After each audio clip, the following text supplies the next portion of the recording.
Estamos de vuelta en Mesa Testigo. Vamos a hablar ahora con Eduardo Torielli, es diputado nacional por Santa Fe del bloque Unión por la Patria. Eduardo, ¿cómo estamos? ¿Cómo va? Gracias por la invitación, siempre es un gusto. Igualmente. Bueno, caso Alberto, ¿cómo impacta en el peronismo? ¿Se va diluyendo el impacto? ¿Va a ser un impacto de mediano a largo plazo? ¿Qué estás viendo de eso? Mira, yo creo que hay algo que hay que tener en cuenta, ¿no? Alberto Fernández fundaba su lugar de protagonismo dentro de la estructura del peronismo a partir de ser presidente de la Nación. Entonces, si vos me preguntás a mí en términos operativos y para el peronismo, e incluso su crisis, que es previa a estas noticias, no altera demasiado, ¿no? Por supuesto, esto es algo grave, no hay que minimizarlo, estamos hablando de un caso de violencia de género, que es lo que importa, todo lo otro es condimento.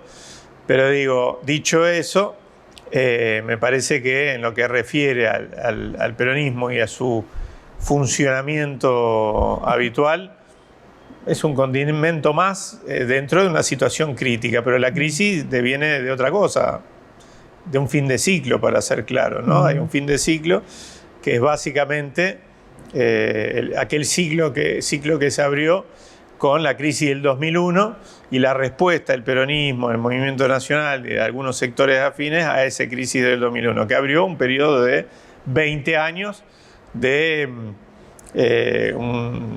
cierta hegemonía, si se quiere decir, por supuesto alterada en el medio porque hubo un gobierno del macrismo, etcétera, con sus luces y sus sombras. Bueno, evidentemente esa etapa se cerró y la crisis del peronismo deviene de eso mucho más que de un hecho en particular, ¿no?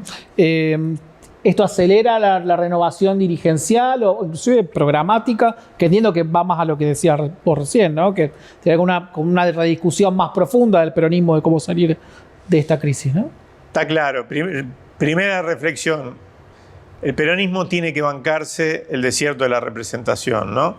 Y no salir corriendo a diestra y siniestra a ungir nuevos o no tan nuevos liderazgos para, de alguna manera, mágicamente salir de esa situación crítica que atraviesa, ¿no? Y es una oportunidad también esto para pensarse de manera mucho más colegiada.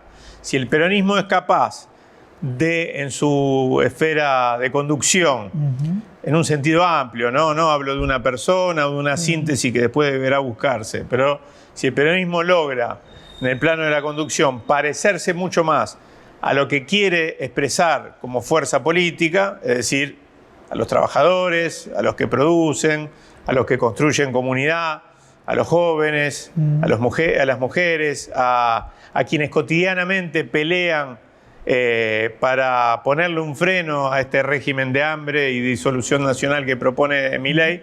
Si se parece mucho más a eso, la salida a esta crisis va a ser mucho más clara, ¿no? Y va a ser mucho más fácil ponerse de acuerdo en términos programáticos. Si salimos corriendo a buscar una solución estrictamente electoral a los problemas que el peronismo hoy tiene, va a ser pan para hoy y hambre para mañana. En esto de buscar atajos, ¿cómo ves que algunos dirigentes del peronismo o referentes, el caso de Moreno, el caso de Berni, miren con simpatía a Villarruel, con lo que significa Villarruel, ¿no?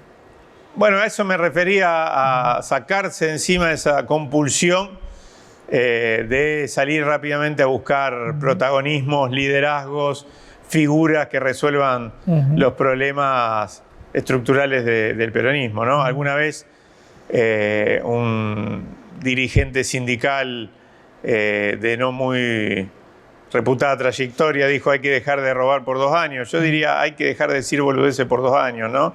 Y salir rápidamente a inventar cosas. Miren, muchachos, Villarruel es parte de este régimen, como dije antes, de hambre y de entrega nacional. Villarruel trabajó para... Estoy explicando casi obviedades, pero a veces hay que decirlo, ¿no? Trabajó para que salga la ley bases, hizo de la suya para que salga la ley bases en un Senado de la Nación donde volaban embajadas para aprobar esta normativa, que es gravísima, gravísima para el presente, pero también para el futuro de todos los argentinos. Es muy lesiva del interés nacional y lesiva de los intereses de los trabajadores. Entonces, ni a la esquina con expresiones de ese régimen, ¿no? Por supuesto que después no hay que caer ni en el sectarismo, ni achicar al peronismo, etcétera, pero como dije antes, boludeces no. Eduardo, en algunos medios en estos días estaban planteando, en off siempre, de que a partir de este escándalo, Alberto, pudiera haber algunas filtraciones dentro del bloque del peronismo, o algunos sectores aprovechar en este caso para decir, bueno, hacemos rancho aparte. ¿Hacia el interior del bloque percibís algún movimiento? ¿Cómo está? No, yo, a ver, el bloque es para una parte de la política una especie de fenómeno inexplicable, ¿no? Que el peronismo se mantenga en la Cámara de Diputados con un bloque de 99 integrantes, donde además hay posicionamientos homogéneos en la mayoría de las votaciones, salvo alguna votación dispersa en algún punto muy, muy acotado. Hay una síntesis bastante homogénea, ¿no? De ese bloque. Un bloque diverso, digo, homogénea a la hora de la resolución, pero un bloque diverso, complejo, con distintas representaciones, que es el peronismo mismo, de alguna manera. Y mientras desde el 10 de diciembre en adelante se esperaba fracturas por doquier, la verdad que no hubo tal sangría. E incluso no la hubo frente al tratamiento de algo tan denso como fue la ley base y con tantos intereses contrapuestos. Entonces, si no pasó ahora, no pasó en ese momento, ¿por qué habría de pasar, después? Esto no quiere decir que no haya tensiones.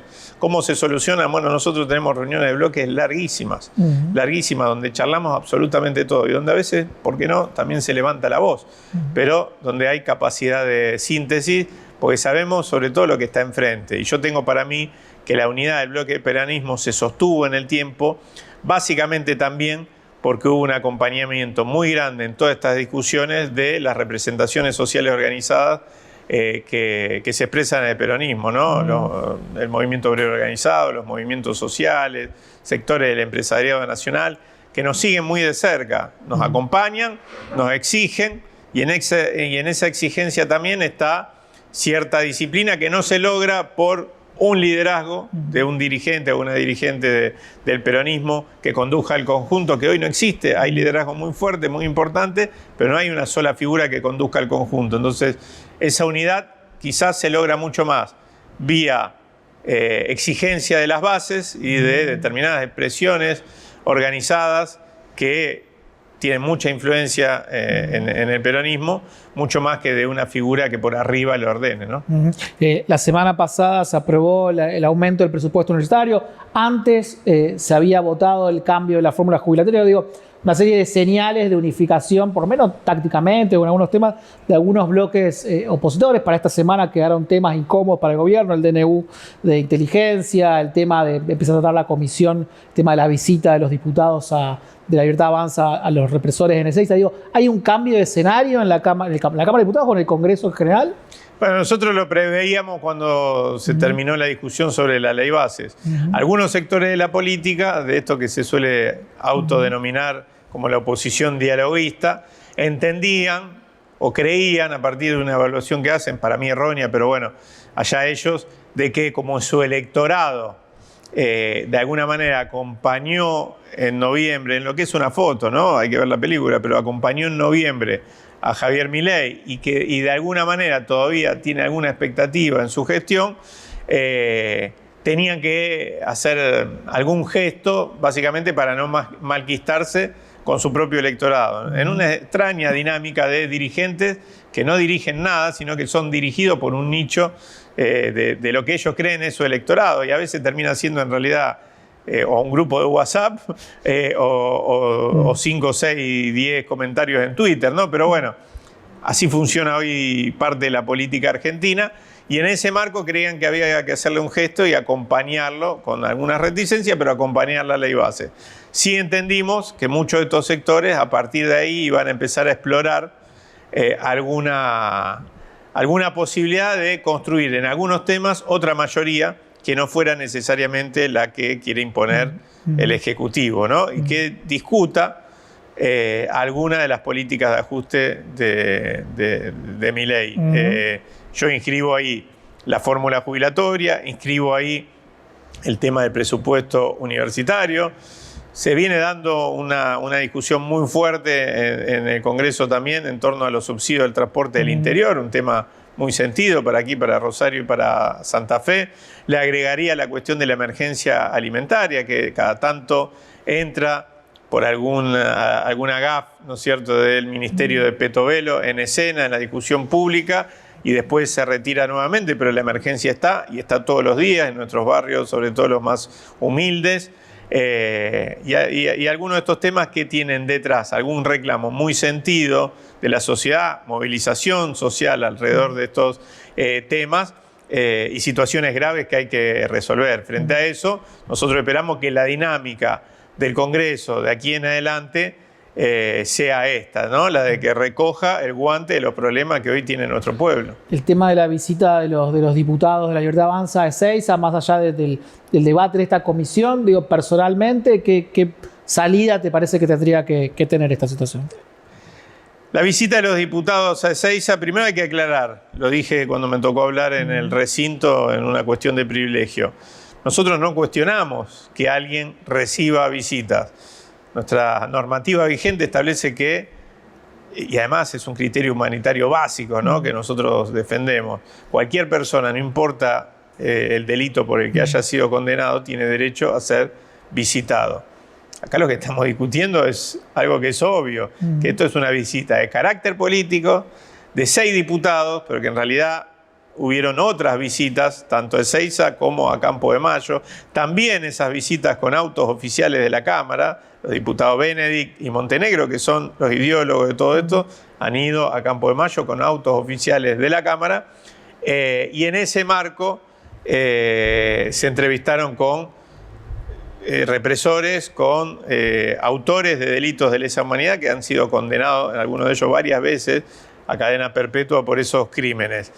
¿Qué es lo que nosotros discutimos? Es que esto es un plan orquestado con anuencia de sectores del Ejecutivo para lograr o la libertad o morigerar la pena que han recibido estos represores, que hay que decirlo, son el 6% de quienes han estado ligados a lo largo de todos estos años a delitos de lesa humanidad, ¿no?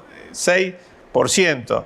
Si es el 6% exclusivamente, si además están detenidos en las mejores condiciones que puede ofrecer hoy el Servicio Penitenciario Nacional. Hay un informe de la Secretaría de Derechos Humanos de la Nación del año 2002 donde analiza los lugares de atención, por ejemplo, en la unidad 34 de Campo de Mayo, entre otras, y marca que si hay un lugar o si hay lugares que brindan las mejores condiciones dentro del Servicio Penitenciario Nacional, son los lugares donde están detenidos los represores. Entonces, repito, si es el 6% de los que estuvieron ligados a esas causas el que sigue detenido, porque los otros o fallecieron o tienen algún beneficio de detención domiciliaria.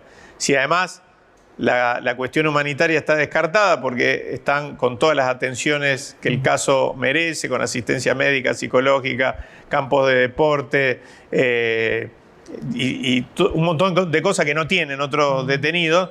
¿Cuál es la cuestión de fondo? Lo que buscan es una reivindicación histórica, y esa es la discusión de fondo, y por eso nosotros la impugnamos. Reivindicación histórica que por supuesto la justicia le ha negado porque dijo que fue un genocidio y los condenó a cadena perpetua a la mayoría de ellos. Reivindicación histórica que tampoco el pueblo argentino le ha dado, porque cuando hubo subterfugios a través de los que trataron de dejarlos libres, como el famoso 2x1 durante la época de Macri, en manos de la Corte Suprema, los que quisieron llevar adelante esta salida fueron repudiados masivamente, ¿no? Entonces, lo que buscan es esto y nosotros tenemos que salir a plantear nuestra mirada. Eduardo, te hago la última, que estamos con poco tiempo, pero digo, para hablar un poquito de Santa Fe, o formás parte de la mesa de conducción del PJ, uno de los debates que se viene ahora dentro de poquito es el tema de la reforma constitucional. Ustedes, a través de Luciela de Poti, presentaron un proyecto en la legislatura, pero digo, ¿cuál te parece que tiene que ser el planteo del PJ con respecto a la reforma? Que parece que están dadas las condiciones, esta vez sí, para avanzar. El peronismo siempre se ha planteado como una fuerza reformista en lo que tiene que ver con la Constitución provincial. Por supuesto, siempre que entra en discusión esto, entra en discusión algunos puntos nodales. Uno es la reelección o no del actual gobernador. Nosotros creemos que no hay que otorgársela, que para limpiar el escenario de toda otra discusión que genere suficacia, el mismo gobernador debería autolimitarse en eso, y si no, hacerlo a los diputados cuando voten la ley que convoque, si efectivamente después se termina votando la ley que convoca a la reforma. Y después otra cuestión, no se puede hoy justificar una reforma exclusivamente por razones políticos e institucionales o para hacer cambios políticos e institucionales. Una reforma que yo creo necesaria, es necesaria en tanto y en cuanto de alguna manera recoja un montón de otras problemáticas que no tienen que ver con los problemas de los políticos exclusivamente, sin desmerecer algunos reclamos puntuales, que está claro que hay cosas que hay que cambiar. No puede ser que tengamos comunas que cada 2 años tengan que ir a elecciones, tiene que ser cada 4, tenemos que tener un consejo de la magistratura, etcétera, etcétera, etcétera. Ahora, eso solo no alcanza para justificar una reforma, tiene que haber componentes de otras características, ¿no? Reivindicaciones sociales, culturales, ambientales, etcétera, que deben ser incorporadas a una nueva constitución que, por supuesto, por el tiempo que pasó de la anterior década de los 60, nos recogía un montón de otros planteos, derechos y problemáticas que el siglo XXI necesariamente tiene que poner sobre la mesa, ¿no? Eduardo, gracias por venir esta noche a Mesa Testigo. Gracias a vos. Quédense, hacemos una pequeña pausa y ya volvemos con más Mesa Testigo.